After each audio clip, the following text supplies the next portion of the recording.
Assalamualaikum warahmatullahi wabarakatuh. Nama saya Andika Sukma Satria dengan NIM J1A0190008. Di tugas kelima kali ini saya akan melanjutkan pembahasan tentang metode simplex pada video sebelumnya. Baik, sebelumnya kita tuliskan kembali hasil yang diperoleh dari metode simplex pada video sebelumnya, yaitu X1 sama dengan 5/6, X2 sama dengan 5, Z max sama dengan 27 1/2.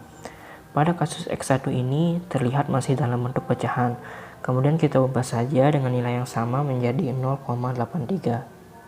Dalam kasus ini, untuk memproduksi suatu barang tidak mungkin kita memproduksinya dengan jumlah pecahan. Oleh karena itu, pada X1 ini kita harus mengubahnya melalui proses pembulatan. Adapun langkah yang pertama yaitu menentukan alternatif pembulatan.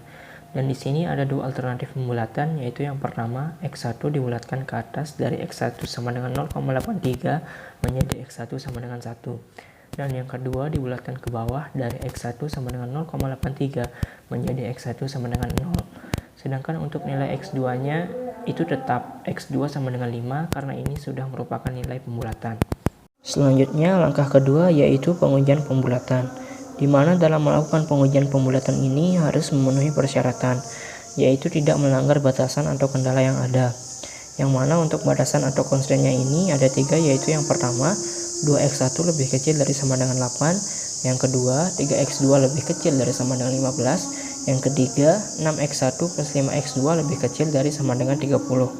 Jika alternatif pembulatan tersebut tidak memenuhi salah satu persyaratan kendala yang ada, maka pembulatan tersebut tidak dapat digunakan. Untuk selanjutnya dilakukan pengujian pembulatan pada alternatif yang pertama, yaitu X1 sama dengan 1 dan X2 sama dengan 5. Kemudian nilai X-nya ini dimasukkan ke dalam nilai batasan atau kendala yang ada. Pada batasan yang pertama yaitu 2x1 lebih kecil dari sama dengan 8. Kemudian disubstitusikan dengan nilai X1 menjadi 2 dikali 1 lebih kecil dari sama dengan 8, sehingga diperoleh 2 lebih kecil dari sama dengan 8. Untuk hasil ini tidak melanggar batasan yang ada, jadi dapat dikatakan memenuhi persyaratan. Selanjutnya melakukan pengujian pada batasan yang kedua yaitu 3x2 lebih kecil dari sama dengan 15. Disubstitusikan dengan x2 menjadi 3 dikali 5 lebih kecil dari sama dengan 15, sehingga diperoleh hasil 15 lebih kecil dari sama dengan 15. Hasil yang ini juga memenuhi persyaratan. Kemudian melakukan pengujian pada batasan yang ketiga yaitu 6x1 plus 5x2 lebih kecil dari sama dengan 30. Disubstitusikan dengan x1 dan x2 menjadi 6 dikali 1 ditambah 5 dikali 5 lebih kecil dari sama dengan 30. Dan diperoleh hasil 31 lebih kecil dari sama dengan 30. Untuk hasil ini sudah melanggar batasan atau kendala yang ada, sehingga alternatif pembulatan yang pertama ini tidak dapat digunakan. Untuk langkah selanjutnya dilakukan pengujian alternatif pembulatan yang kedua, yaitu di mana nilai X1 sama dengan 0 dan X2 sama dengan 5. Kemudian diujikan nilai X-nya dengan nilai batasan atau kendala yang ada.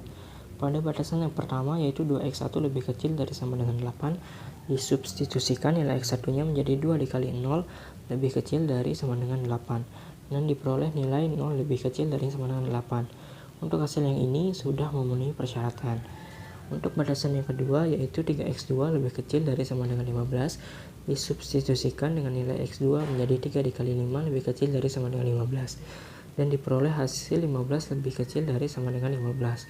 Untuk hasil ini juga memenuhi persyaratan. Kemudian melakukan pengujian yang terakhir yaitu batasan yang ketiga, yakni 6x1 plus 5x2 lebih kecil dari sama dengan 30. Disubstitusikan nilai x-nya menjadi 6 dikali 0 ditambah 5 dikali 5 lebih kecil dari sama dengan 30, sehingga diperoleh hasil 25 lebih kecil dari sama dengan 30. Untuk batasan yang ketiga ini juga sudah memenuhi persyaratan. Jadi dapat dikatakan bahwa alternatif pembulatan yang akan digunakan yaitu alternatif pembulatan yang kedua untuk menentukan solusi optimalnya. Langkah yang terakhir yaitu menentukan solusi optimal, yang mana dapat dilakukan dengan cara memasukkan atau mensubstitusikan nilai alternatif pembulatan tersebut yang sudah memenuhi persyaratan tadi ke dalam fungsi tujuan, yaitu Z sama dengan 3x1 plus 5x2, di mana diketahui nilai yang sudah memenuhi persyaratan yaitu x1-nya itu bernilai 0 dan x2-nya bernilai 5. Disubstitusikan nilai X-nya menjadi 3 dikali 0 plus 5 dikali 5 dan hasilnya yaitu 25. Dari hasil perhitungan ini dapat disimpulkan untuk keputusan optimal yang diambil, yaitu untuk X1 diproduksikan sebanyak 0 atau tidak ada. Sedangkan untuk yang X2 diproduksikan sebanyak 5, di mana untuk keuntungan maksimumnya atau Z maksimum yang diperoleh yaitu 25. Inilah hasil akhir untuk solusi optimal dari tahap pembuatan pada metode simplex. Baik, sekian lanjutan pembahasan tentang metode simplex dari saya.